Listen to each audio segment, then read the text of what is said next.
Alright, welcome back. Last time I was talking about DBZ joke characters. So I was talking about how joke characters are always like way more powerful than serious characters because they don't have to follow logic or reasoning. Yes. The best example of that is The Mask. From The Mask. From hit TV movie The Mask. It's actually a comic book series, but no one ever talks about it. Okay, why am I blanking on his name? The dude who was in Dumb and Dumber. Jim Carrey. Jim Carrey. My brain was just like, I think it's Jim Carrey. Yep. Who's a great actor, and I love almost all the works he's in. I think he's really good. I actually think he's underrated. No. I think he's one of the better actors. He's one of the better actors of the generation. Of our generation. Yeah, because he's good in like every role he's in. He can do serious stuff and he can do non-serious stuff, and he's good in like all of them. And The Truman Show is one of the best works, but we're talking about The Mask. We'll talk about his legacy in a moment. Ignoring all that is The Mask is. I don't know if you know much about The Mask outside of the movie. I watched the movie, and I think they made a sequel movie, and it was not as good. Yeah, we don't talk about the sequel movie. That movie's garbage. But The Mask is a comic book superhero in one of the indie comics. I think it might be Dark Horse that. Yes, actually it is. I've looked into this a little bit. Actually, now that I think about it. The Mask is unkillable. Yeah. He's actually invulnerable to every. If you are wearing the mask, you literally become a real life cartoon character. Thank you, Naruto. You literally become a real-life cartoon character, which means he is actually unkillable. That's actually busted. You can flatten him to a pancake. You can fill him full of holes from bullets. He will sustain no damage, no pain, feels nothing. He's just absolutely invulnerable to everything. That's actually funny as fuck. Like.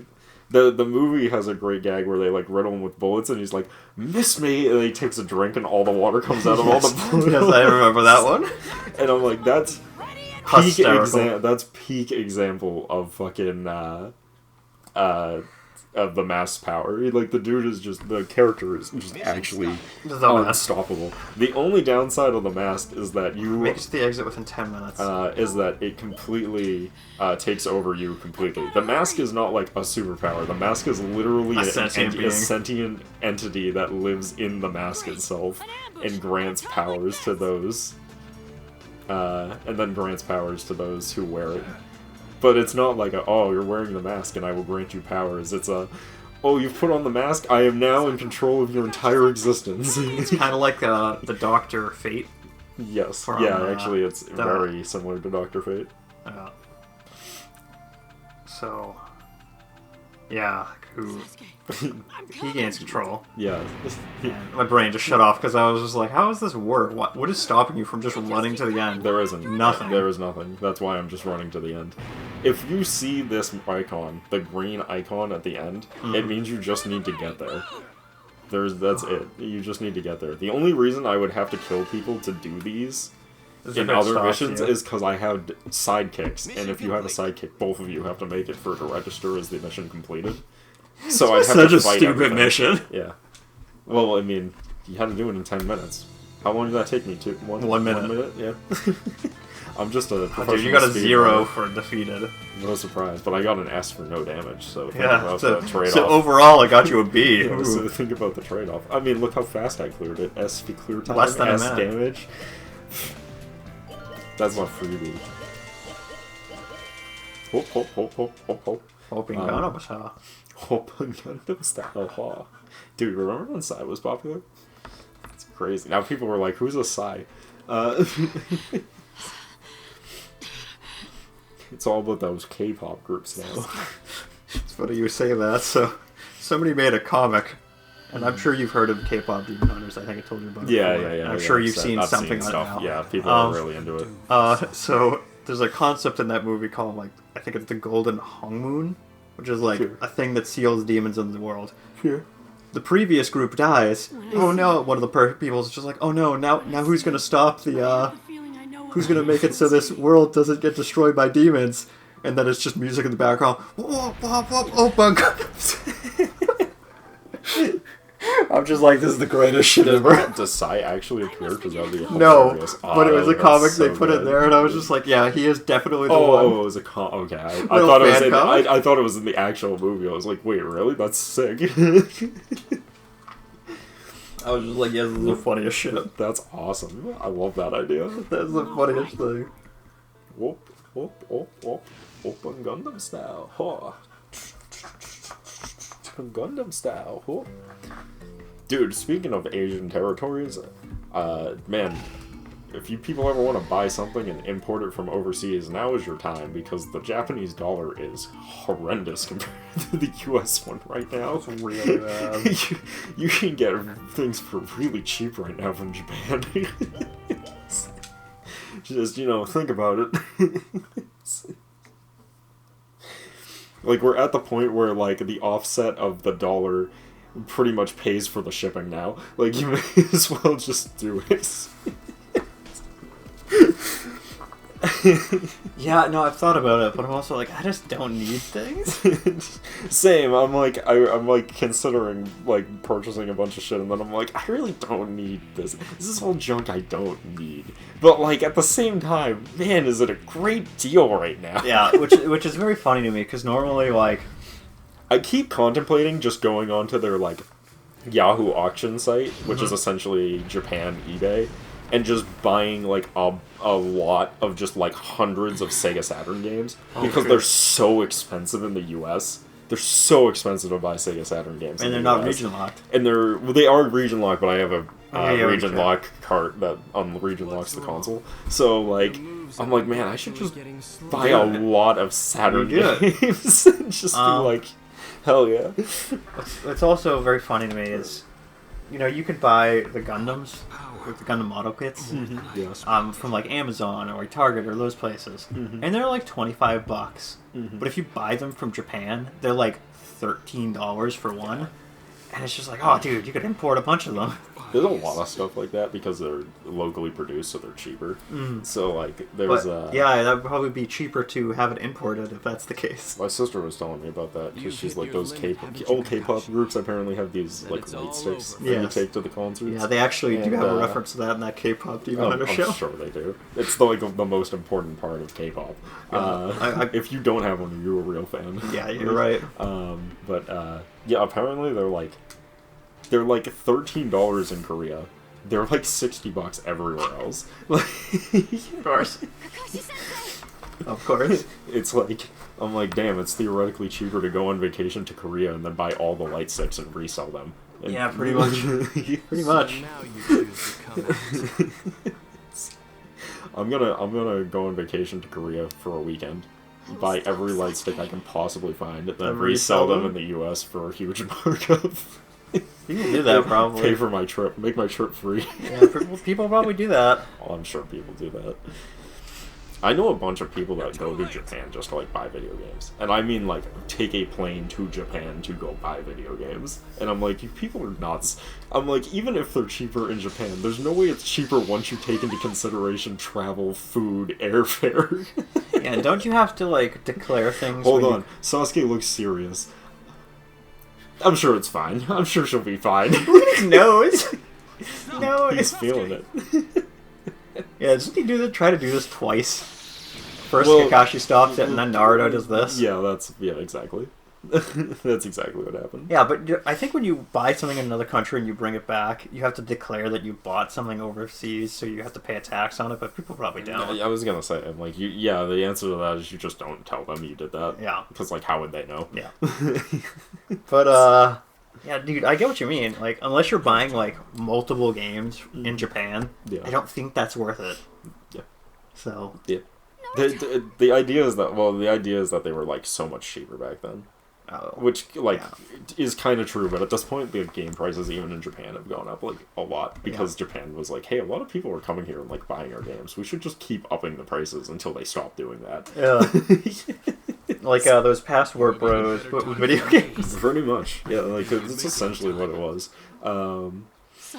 There's still things that are just cheaper in Japan than they are like in the the US, Switch, too. They're just, like, my favorite is, like, That's another topic. Yeah. No, because, like, Symphony of the Night is, like, $300 now. Oh, for fucking God. In the US. And in Japan, it's, like, $150. And I'm like, now do you understand, Naruto? Okay. I'd consider this. It's like, I'd consider this purchase. Yeah. It's, like, half price. The only problem is that, like, they're all in Japanese, so, like, That's all get to learning Japanese. You just gotta. There's certain games that I feel like wouldn't be too much of a problem. A lot of like older games, so I don't think it would matter. Like I would not be worried about buying Street Fighter from Japan. You know what I mean? That's one of those games that's easy. Yeah, it's like I wouldn't be worried about it. I wouldn't be worried about buying Fire Emblem. I don't want to learn Japanese. Like I wouldn't be worried about buying like like Fire Emblem's a bad one, but like then there's like weird ones like Resident Evil and Devil May Cry are all fully in Japanese and the text is fully in Japanese, but all the spoken dialogue is in English. Because they were only recorded in English. They were never recorded in Japanese. There is no Japanese voice tapes. That's very funny to me. Yeah, because they knew they wanted to release them in the US. So they prioritized the US market. So all the voice acting in all those games is English. Because that's Capcom, right? Yeah, that's Capcom. And Capcom's a Japanese company, right? Yes, yeah, they're a Japanese company. So they were aiming for an American market then. Yeah. Huh. Oh yeah. Interesting. They were dedicated. Dude, he killed Danzo? He murdered Danzo, and then Kakashi's like, "You murdered Danzo? That's crazy." Great! That's one of the shithead in the world. Kakashi's like, "I can't believe he killed Danzo. I worked under that man for a decade." It was a feeling I'd never felt before. As if the Uchiha, defiled for so long, were at last being Yeah, that was his first kill, purified. man. He killed Danzo, that was his first kill, except it wasn't. I was gonna say, he killed Orochimaru like way before Danzo. That the Uchiha were being liberated from the rotten world of the ninja. You say that, but you are the last Uchiha, bro, so... It's what you What about his daughter? Oh yeah, hasn't happened yet. You've always denied the Uchiha. Naruto's the last member of the Uchiha clan, of the Uzumaki clan, except for that girl. Yeah, and anyone else who shows up sporadically because of writing. Yeah. By destroying you and all of the leaf. Purification means cutting all bonds. And then Naruto's just sitting there like, I hear what you're saying, but I don't care. You're coming back to the village. You're coming back to the village. That hatred. All that history is what created the new Sasuke. What do you mean the new Sasuke? I'm pretty sure this is just the Sasuke we were bound to get. Yeah. No, this is the one we've had since he was a kid. Yeah, literally nothing has changed. And Naruto's just like, none of that matters. Naruto's like, we may not be on the same page, and we may not agree on everything, but I will bring your ass back to the village. Even if I have to do it in a body bag. Whoa! I don't know the answer. I love it because this is the moment where Naruto comes to the realization where he's like, I might not be able to bring you back to the village. We may disagree on this, and the next time we meet, we might fight to the death. Sensei. But I'm bringing your corpse back to the village, whether or not you agree. Whether or not you like it, bro. Are you next? Sasuke's like, I'm never coming back to the village, and and Naruto's like, that doesn't work for me, brother, and then uses her head writing credits to change the outcome of the match so that he wins.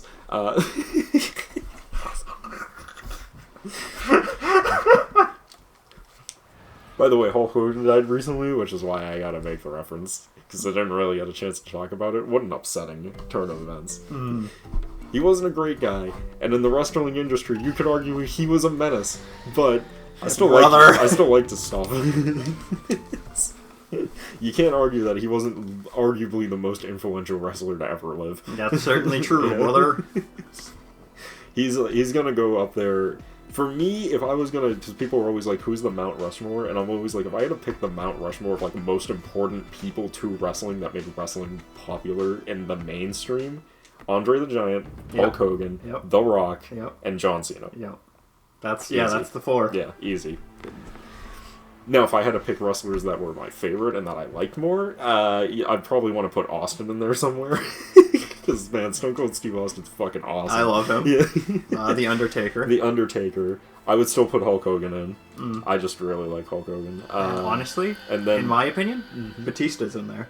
Batista is a good one. It would be a hard pick between Batista and, like, Rey Mysterio. Yeah. Because I really like the two of them. I like Batista because he seems like a genuinely, like, good guy to work with. Yeah. And also, he seems like a someone who's trying to get away and do his own thing from just the wrestling world. He is. The reason I would maybe put Rey Mysterio on it is because Rey Mysterio has been doing wrestling since he was literally 14. And now he's like in his mid-50s and Holy he's still doing it. It's actually crazy. That's crazy. No, what's crazy is that he's a high flyer, which means he's a fast dude who does crazy jumps and bumps and shit, and he's still going. And there's wrestlers that have done way less than him that are like, I can't wrestle anymore. It's so bad on everything on my body. And Mysterio's still just like, and Mysterio's still like, I still jump over the top rope to the floor for like suicide dives and shit, and I'm like 56. My favorite is he used to do do the West Coast Pop where he'd like jump off the rope and do like a Hurricane Rana kind of thing, flip over for the pin. And he's like, I stopped doing that because my knees are fucked. He's like, they're so bad on my knees, so I just stopped. And that's the main difference between Mysterio and all these other wrestlers, is that most wrestlers are like, this is my thing, I can't stop doing it because it's what the audience wants to see. Mysterio's like, yeah, it's bad for my knees, so I just stopped doing it. Yeah, I'll do something else. Which is why he's lasted so long, because he was like, I'm just not gonna do shit that's bad on my body. Yeah. He's gonna enjoy it. Yeah, I think he enjoys the sport, probably. Yeah. He's also been around for so long, and he's been doing it since he was 14, so the dude has no fear.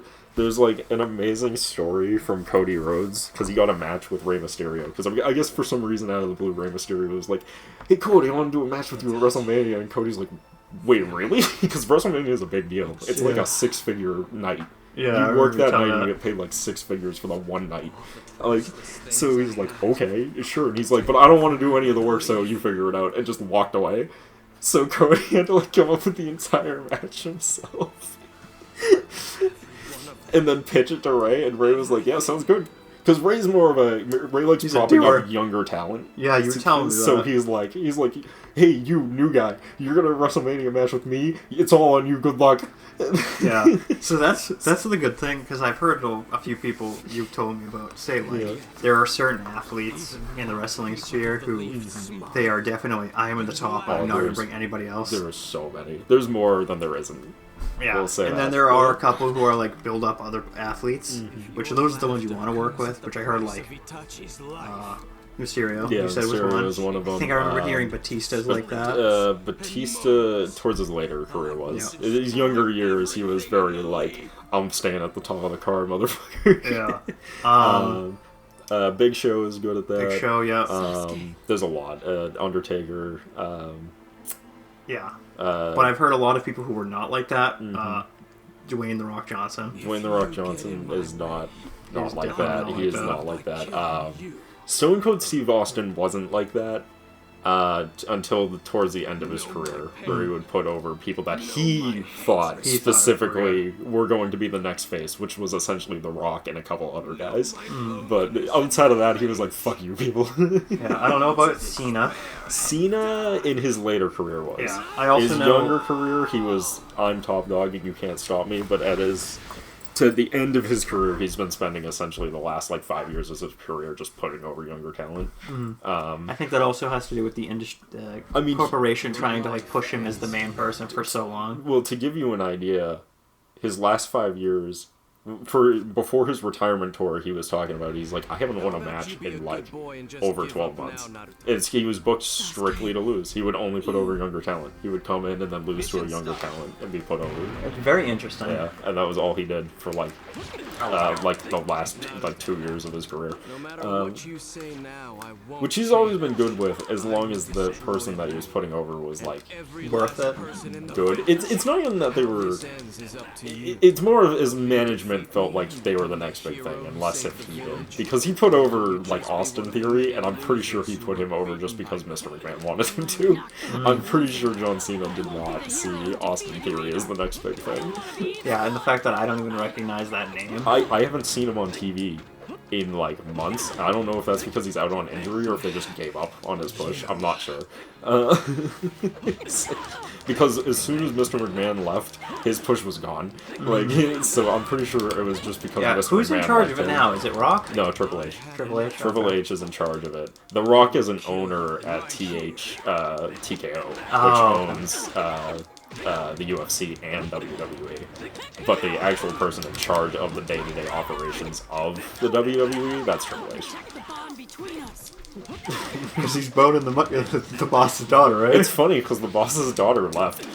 Oh, that's funny. She like retired essentially when Mr. McMahon left because Mr. McMahon sold the company and she was so mad about it that she straight up just like quit essentially. Oh, she probably wanted it for herself. Yeah, she wanted to inherit it, I'm sure. In fact, I'm surprised she didn't because it's essentially a family business, and like over the years, it seemed like Mr. McMahon was really dedicated to giving it to Shane McMahon because his father, he got it from his father, so it seemed like he was going to give it to his son.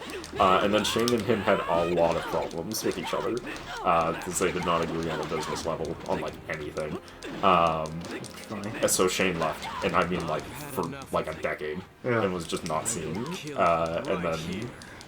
But in that, it feels a little rough because in that time, Stephanie McMahon was there the entire time and like upper management working for the boat, and then Mr. McMahon was like, I'm selling the company. Yeah, the worst part is I've seen that type of thing before because like, they don't normally, a lot of people do not give it to the daughter. I don't even think it was so much that, because I don't think he would have given it to Shane either. I think that's why he sold it. I think he was just like, I want the money and I want to get out of here. Yeah. But it is kind of rough. But yeah. I said, I was like, man, if they leave and then they fire Triple H and Stephanie McMahon, they should just start their own promotion because they would definitely have the money for it and the fan base would definitely be behind it. Oh, without that. Because they're both very well liked. I'm fucking the boss's daughter! I'm fucking the boss's daughter.